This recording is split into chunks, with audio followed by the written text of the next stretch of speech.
Congresswoman, there have been so many reported new cases of autism that some people are calling it an epidemic. According to the statistics from the Centers for Disease Control and Prevention, in 1970, there was one case of autism for every 10,000 U.S. children. Today, that rate is almost 6 for every 1,000 child. The reason for this alarming increase remains unknown. Do you support additional federal research into autism? I do, and this is where once again we're going to differ.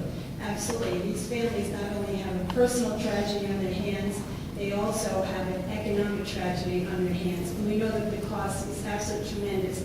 I got a New York and I'm very proud of it for the University of New Hampshire to help the teachers work with the students with autism.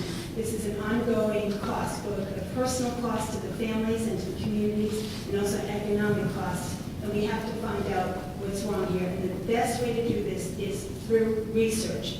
And it's just not true that the people of Rochester, New Hampshire can put enough money together to do the research, or the people of Manchester, the people of Henniker.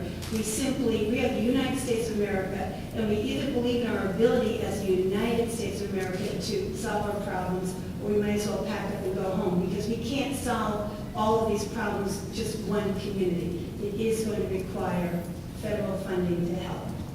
The Congresswoman just said that people in Rochester or Manchester can't afford to do this on their own.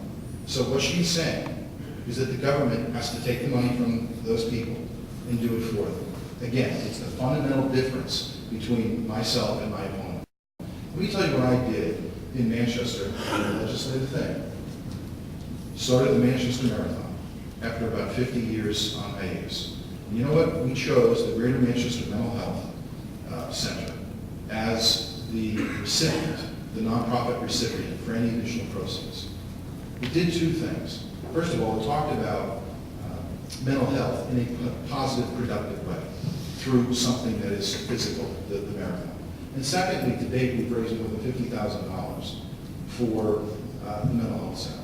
That's important. I didn't take a taxpayer approach and take money from taxpayers to do it. I rallied the community to engage in this subject matter. Now, if we want to address, and 25% of the country is affected by mental health. If we see that same epidemic with autism, we ought to respond in the same way. And we are very used to that here in New Hampshire. And I believe that people in New Hampshire are very willing to put up their money. We are very generous people.